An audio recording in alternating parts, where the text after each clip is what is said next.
युग ने सोच लिया था कि उसे विजार्ड स्कूल जाना है। उसने मैजिक के बारे में जितना जाना था, शायद उतना स्कूल में एंट्री लेने के लिए काफी नहीं था। सर, मे आई कम इन? युग ऋषभ के साथ आलोक सर के केबिन के बाहर आ गया था। आलोक सर बैठकर अपनी टेबल पर क्रिस्टल पार्टिकल्स के साथ कुछ कर रहे थे। उन्होंने एक बार सामने आए स्टूडेंट्स की शक्ल देखी और फिर से अपने काम में लग गए।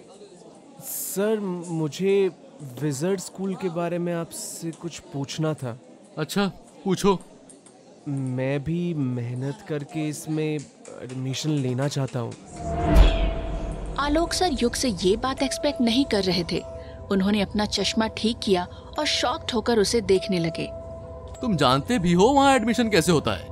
नहीं सर, इसीलिए आपके पास आया हूँ। बेटा, छलांग उतनी ही मारनी चाहिए जितनी औकात हो। तुम्हारे लिए नहीं है वो स्कूल। सिर्फ बड़े घरों के लोग उसमें जाते हैं, या फिर जिनके घर में पहले से मैजिशियन रहा हो। वहाँ एडमिशन लेके तुम करोगे भी क्या?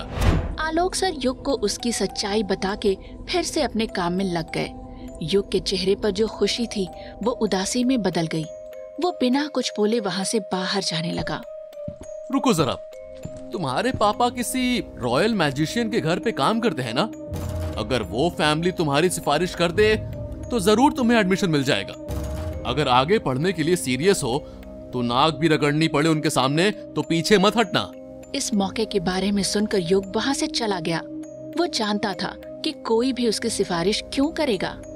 जब उसके पापा विक्रम काम से वापस घर लौटकर आए तो युग कहीं खोया हुआ सा सोफे पर बैठा हुआ था। कहाँ खोए हुए हो बेटा? आज जल्दी आ गए स्कूल से?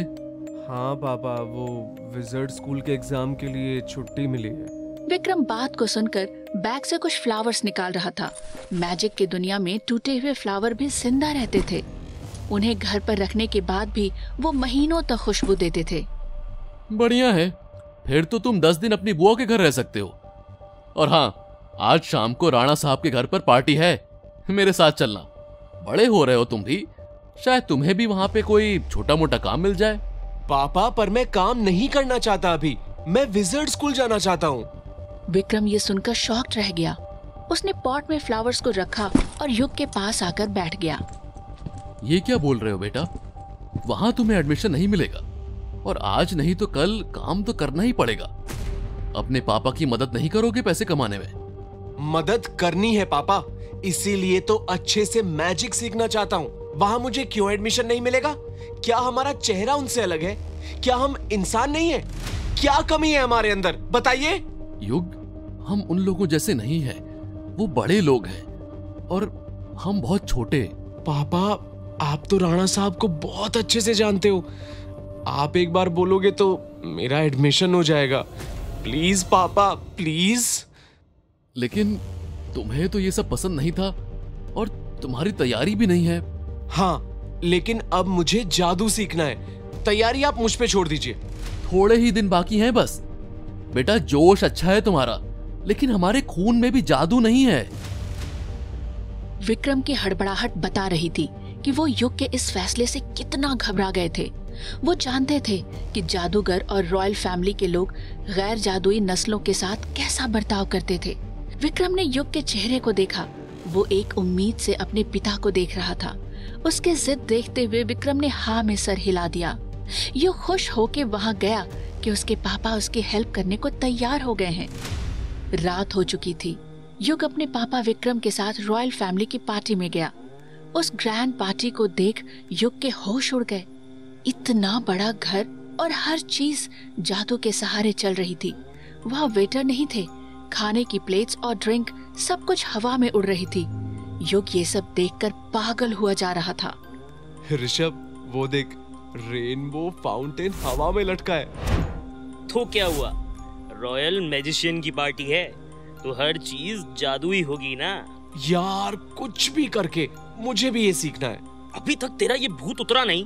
भाई, तुझे नहीं जाना है तो मत जा, लेकिन मैं विज़र्ड स्कूल जाके रहूंगा। इतना बोलकर युग वहाँ से जाने लगा। अचानक ऋषभ ने उसका हाथ पकड़कर उसको अपने पास खींचा। विज़ार्ड स्कूल, उधर देख, वहाँ श्रेया खड़ी है। पुराना तरीका है ना तेरा, मैं तेरी बात में नहीं आने वाला। अरे सच में उस तरफ श्रेया खड़ी है, देख तो। युग ने जैसे ही श्रेया की तरफ देखा, वो कुछ देर तक उसे देखता ही रह गया। लाइट पिंक गाउन पहने हुए वो उस सिल्वर कलर के ताज में मिस यूनिवर्स से कम नहीं लग रही थी। यहाँ हर कोई बस उसे ही देखे जा रहा है। टॉपर थी ना, पिछले ही एग्जाम में विजार्ड स्कूल पहुंच गई और अब एलीट सेक्शन में भी। ये कौन सा सेक्शन है? तू क्या सब भूल गया है? जाके बुक में देख लेना, सारे सेक्शंस और सारी क्लासेस। इधर युग स्कूल में जाने के ख्वाब देख रहा था, वहीं दूसरी तरफ उसके पिता विक्रम, राणा साहब के छोटे सौतेले भाई शेखावत विजार्ड स्कूल के डीन थे, उनसे युग के एडमिशन की बात कर रहे थे। क्यों पीछे पड़े हो आज? बोलो, क्या हुआ? जी, मेरा बेटा विजार्ड स्कूल में जाना चाहता है। तुम्हारा बेटा? वही जो बचपन में श्रेया का दोस्त था, उसी की क्लास में पढ़ता था ना? बुलाओ उसे। कहाँ है तुम्हारा बेटा? बुलाओ उसे। जैसे ही विक्रम ने इशारा किया, युग भागते हुए वहां आया। जी। तुम विजार्ड स्कूल जाना चाहते हो? देखो, वहां अभी कोई जॉब खाली नहीं है, लेकिन गार्ड की एक पोस्ट है बस। पर तुम उसके लिए बहुत छोटे हो, फिर भी काम की जरूरत है तो कर लेना। जी, मुझे काम नहीं, वहां एडमिशन चाहिए था मुझे। शेखावत विक्रम की ओर बढ़ा और युग की तरफ देखते हुए बोलने लगा। ये वहां पड़ेगा? बाप होके तुमने इसे कुछ सिखाया नहीं। आज के बाद ये सपना भी मत देखना। वहां तुम बदजातों की कोई जगह नहीं है। लेकिन मैंने आज ही रूल्स देखे। टॉपर्स को तो डायरेक्ट एडमिशन मिलता है माँ, स्कॉलरशिप भी मिलती है। फिर मैंने क्या गलती कर दी? गलती तेरे खून में है, तेरी जात में है। जादूगरों का असली खून है ही नहीं तेरी रगों में। बोल रहा हूं, सपना देखना बंद कर। युग ने जिससे सवाल जवाब किए थे, उसके हाथ में पूरे स्कूल की डोर थी। युग के गुस्से ने उसे मुसीबत में डाल दिया, या उसके अंदर का एक महान जादूगर जागने वाला था। ये किसी को नहीं पता था।